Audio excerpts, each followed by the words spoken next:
Some cartoons become classics because they are loud, ambitious, or packed with unforgettable characters. Playful Pluto did it with something much smaller. Released in 1934, it looks at first like just another black and white Mickey short about a mischievous dog making a mess. But hidden inside it is one of animation's biggest turning points. A simple flypaper gag, handled the right way, helped prove that a cartoon animal could think on screen in a way audiences instantly understood. That tiny breakthrough made this short far more important than it first appears. Fact 1. Disney still treats it like a major historical short. At a glance, so Playful Pluto feels like a small early 1930s Mickey cartoon that could easily get lost among bigger titles. But Disney's own historical materials keep pulling it back into the spotlight. D23's archive entry does not just summarize the plot. It specifically highlights the flypaper gag and says the sequence animated by Norm Ferguson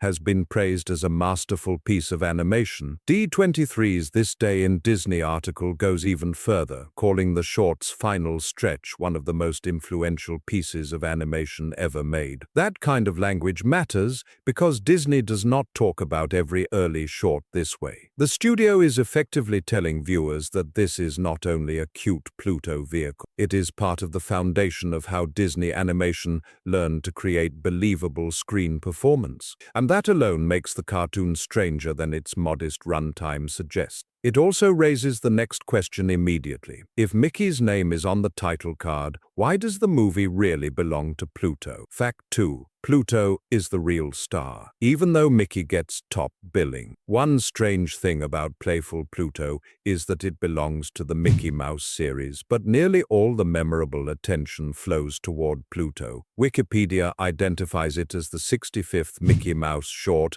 and the third released in 1934. Yet its legacy section focuses squarely on Pluto's flypaper struggle, not Mickey's activity. IMDb reviews make the same point in a looser way, with modern viewers often describing Mickey as secondary and Pluto as the reason the cartoon works. Even the synopsis itself reveals the imbalance. Mickey is trying to work, but Pluto is the agent of movement, interruption, confusion, and payoff. He pesters Mickey, swallows the flashlight, gets stuck to the flypaper, and turns the whole film into a performance piece. That makes the short feel transitional in a fascinating way. Mickey still provides the setup, but Pluto carries the emotional and comic weight. The cartoon is practically showing Disney discovering that a non-speaking animal could dominate the screen if the animation was expressive enough, and the plot it uses to prove that point is almost absurdly simple. Fact 3. The story is barely a story, and that may be why it worked. Recent viewers keep noticing something obvious but important. Playful Pluto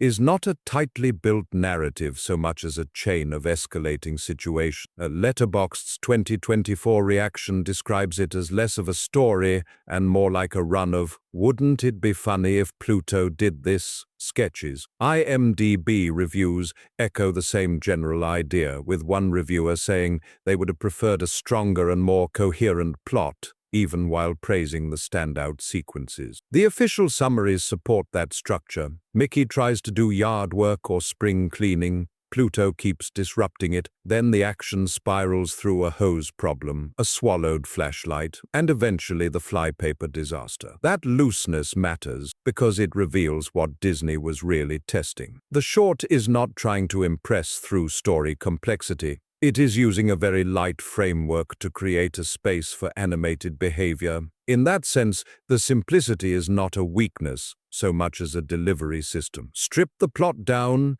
and the audience focuses more intensely on Pluto's reactions. And those reactions are exactly what made the next sequence historic. Fact 4. The flypaper scene is the real reason this cartoon survived. If Playful Pluto is remembered at all, it is because of the flypaper sequence. D23's history piece says the scene lasts only a little little more than a minute, yet it remains one of the most influential animations of all time. Wikipedia and Disney Wiki both describe it as a landmark because Pluto appears to think through the problem, not merely flail around for slapstick effect. The gag itself sounds almost trivial when summarized. A dog gets stuck to sticky paper and tries to free himself. But that is exactly why it mattered. There is nothing inherently spectacular about the situation. The animation has to create the drama, timing, logic, and emotional progression. Pluto's increasing frustration becomes the whole point. D23 quotes Frank Thomas and Ollie Johnston, calling it a milestone in personality animation,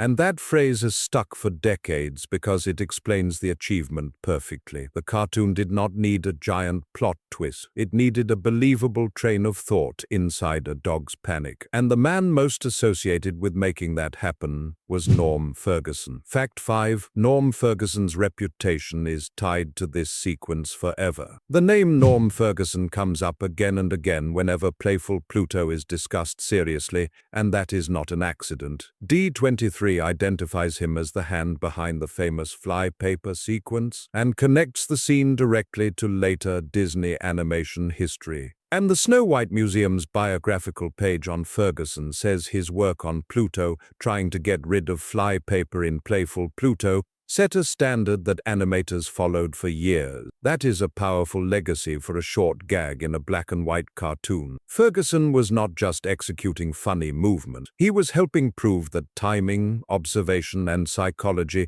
could turn a simple animal into a convincing performer. The same bio describes him as an artist who could infuse characters with realism and psychology, which fits the flypaper scene perfectly. Pluto is not just moving because the gag demands movement. He is trying things, reacting, rethinking, and emotionally processing failure. That is why the sequence still gets singled out. It feels less like a collection of poses and more like a line of thought in motion. And that is what pushed Disney animation forward in a noticeable way. Fact 6. The comedy comes from problem solving, not just chaos. What makes the flypaper sequence so influential is not only that Pluto is expressive, it is that the humor grows out of visible problem solving. 23 quotes Thomas and Johnston saying the audience shares Pluto's thoughts as he reacts to his predicament and tries to decide what to do next. Wikipedia describes the scene as important because it was the first time an animated character seemed to be thinking on screen in a truly convincing way. The Internet Animation Database reinforces this by calling the sequence a masterpiece of animation and comic timing, specifically noting how Pluto's attempts to get unstuck define the short's reputation. That combination is crucial. Earlier cartoons often pushed movement, music, and rhythm first. Here, the comedy depends on the audience understanding Pluto's logic as it fails step by step. The scene becomes funnier because viewers know what Pluto wants, understand why each strategy seems reasonable to him, and can watch the situation get worse anyway. It is almost the structure of live-action physical comedy translated into animation psychology. And Playful Pluto has another strong gag too, one that viewers still bring up even now. Fact 7. The flashlight gag still sticks in people's minds. Even though the flypaper sequence dominates the film's legacy, it is not the only moment modern viewers keep mentioning. IMDb reviews repeatedly point to the gag where Pluto swallows a flashlight, leading to a visual effect where his insides or bones become visible as the light shines through him. The Internet Animation Database comments mention the same bit as one of the short's funniest images. That tells you something useful about Playful Pluto. The cartoon may be historically important because of the flypaper climax, but its broader entertainment value still depends on a chain of playful physical ideas. The flashlight bit is especially memorable because it feels like classic 1930s cartoon logic at its purest. It is absurd, instantly readable, and visually strange without needing dialogue to explain itself. The short uses that gag to widen Pluto's comic range before moving into the longer, more psychologically layered flypaper trouble. In that sense, the flashlight scene works almost like a warm-up. It reminds the audience that Pluto's body and reactions are the cartoon's real playground. And later, another filmmaker found that the flypaper material was powerful enough to reuse in a completely different context. Fact 8. A famous live-action film reused it for an emotional payoff. One of the most unexpected facts about Playful Pluto is that it did not stay confined to animation history. Wikipedia and Disney Wiki both note that clips from the short, especially the flypaper sequence, were used in Preston Sturges' film Sullivan's Travel. Disney Wiki explains the function of that reuse very clearly. The title character, sitting among an audience, rediscovers the value of laughter while watching the cartoon. That is a remarkable second life for a Pluto short. It means the sequence was not only funny enough to endure, it was emotionally resonant enough to serve another filmmaker's argument about comedy itself. And the short became a tool inside a larger story about why humor matters. That makes the flypaper sequence feel even more important in retrospect. It was not just technically influential to animators, it also became symbolically useful in cinema beyond animation. Few 7-minute cartoons get folded into another film's emotional revelation in that way, and Disney itself later kept making sure the short remained accessible, which helped that legacy stay alive for new generations of viewers. Fact 9. Disney kept preserving it long after most people forgot it. For a short that casual viewers might not immediately name, Playful Pluto has been preserved surprisingly well. Wikipedia says it was released on Walt Disney Treasures, Mickey Mouse in Black and White, Volume 2, 1929 to 1935 in 2004, then included as a bonus on the Diamond Edition Blu-ray of Snow White and the Seven Dwarfs in 2009. Disney Wiki lists the same home video trail and adds that the short later appeared on Disney Plus in September 2023. That preservation history matters because it shows Disney never treated the cartoon as disposable. The studio kept curating it as part of its animation heritage, even if the average audience was more likely to remember bigger Mickey or Pluto shorts by title. That kind of repeated circulation is one reason the flypaper scene retained its influence in teaching animation history. Students, historians, collectors, and general fans could keep finding it. It also meant that when Disney began putting newly restored classics on streaming, Playful Pluto was an obvious candidate. And that restoration moment gave the cartoon a fresh modern boost, almost 90 years after its original release. Fact 10. The 2023 restored rollout gave it a new wave of attention. The most current and useful modern hook around Playful Pluto is not scandal or rumor, it is restoration. D23 announced in June 2023 that Disney Plus would debut a collection of restored classic shorts, and Wikipedia notes that Playful Pluto was among the titles released to the platform in September 2023. D23's later restoration article then specifically named Playful Pluto as part of that restored rollout and described the broader project as an important archival effort tied to the Disney 100 celebration. That matters because it changed the short's availability and visibility at the same time. Instead of remaining mainly a DVD-era discovery for collectors, it became easier for a broader streaming audience to encounter it as a living piece of studio history. Restoration also reframes how viewers respond. They are not just watching an old black and white short anymore. They are seeing a carefully preserved artifact that Disney itself has chosen to represent as culturally important. That kind of reintroduction often sparks re-evaluation, and in Playful Pluto's case, it also reawakened discussion of one very specific animation sequence that had already influenced artists for decades. Fact 11. The flypaper bit was so strong, Disney reworked it later. A truly telling sign of influence is repetition, and Playful Pluto passes that test easily. Disney Wiki says the flypaper animation would later be redone by Seamus Culhane for Beach Picnic 5 years later. Van Eaton Galleries describes a model sheet from the Playful Pluto flypaper sequence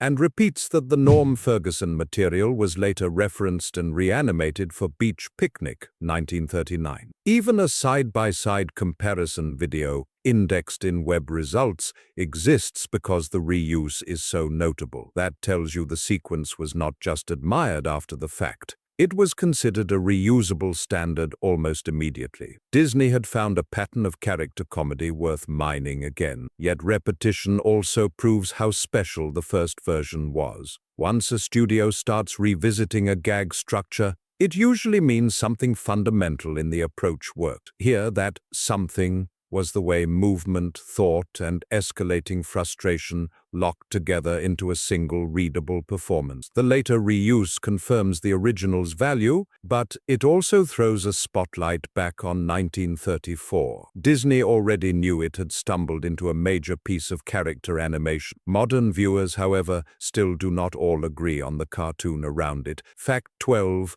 modern viewers still split on the short as a whole. Recent audience reactions suggest an interesting divide. People tend to agree about the greatness of the flypaper material, but not always about the cartoon around it. Letterboxd's 2024 review praises the individual sketches and specifically calls the flypaper portion the moment where Disney seems to click into a new kind of character animation. IMDb user reviews say something similar in different words, often highlighting the flashlight gag and flypaper climax as the reason the short is worth watching. At the same time, some of those same viewers call the overall structure thin, irrandom, or not especially coherent. That tension is revealing. Playful Pluto is historically important, but it is not universally treated as a top-to-bottom masterpiece by modern casual viewers. Instead, it often gets described as a strong example of one extraordinary breakthrough happening inside a relatively loose cartoon. In a way that makes the short even more interesting. It is not flawless prestige. It is a workshop moment that happened to change the medium. And the character at the center of that breakthrough barely speaks at all. Fact 13, it helped prove a non-speaking animal could carry real screen emotion. One of the deepest strange facts about Playful Pluto is that it helped expand what a Disney character could be without relying on speech. Wikipedia, D23, and Disney Wiki all point toward the same basic idea. The flypaper segment made Pluto seem like a character with thoughts, reactions, and a recognizable inner process. That is a huge step for a dog who mostly communicates through movement, posture, and expression. Mickey has dialogue. Pluto has behavior. In this short, behavior win. That is not just a technical issue, it is a storytelling one. The audience reads emotion directly from physical performance instead of waiting for words to explain what is happening. That ability would become central to Disney animation for years afterward, especially in characters who needed to feel emotionally accessible without sounding human in the usual way. Playful Pluto therefore matters not just because it is funny, but because it clarified a whole path forward. The short proved a dog could carry sympathy, frustration, intention, and personality almost entirely through action. And that is why such a tiny cartoon still feels oversized in animation history. Fact 14. Its biggest mystery is how such a small cartoon became so important. The final strange fact is the simplest and maybe the best. Playful Pluto is tiny. It is black and white, under 8 minutes, and built from domestic nuisance comedy rather than grand adventure or spectacle. Yet D23 still frames its ending as one of the most influential animations ever made, and recent viewers still keep coming back to the same minute of screen time as if it contains the secret to something bigger. That is because, in a way, it does. Playful Pluto shows how animation can elevate a very small problem into a fully readable emotional event. No epic plot, no villain, No elaborate world building, just a dog, a bad situation, and a chain of visible thoughts. Modern re-evaluation has not really uncovered hidden scandal around the film. What it has uncovered is continued respect. The short survives because artists, historians, and viewers can still see the moment where animated behavior stopped being just motion and started feeling like consciousness. That is a massive legacy for such a modest piece of work. So, the real story behind Playful Pluto is not that it is merely a cute old Mickey cartoon. It is a small-scale experiment that helped animation grow up. It gave Pluto the screen space to feel like a real thinking character, turned one sheet of flypaper into a milestone, lived on inside another famous movie, and found fresh life again through restoration nearly 90 years later. That is why the short still matters, not because it shouts the loudest, but because it quietly proved that animated comedy could reveal thought itself.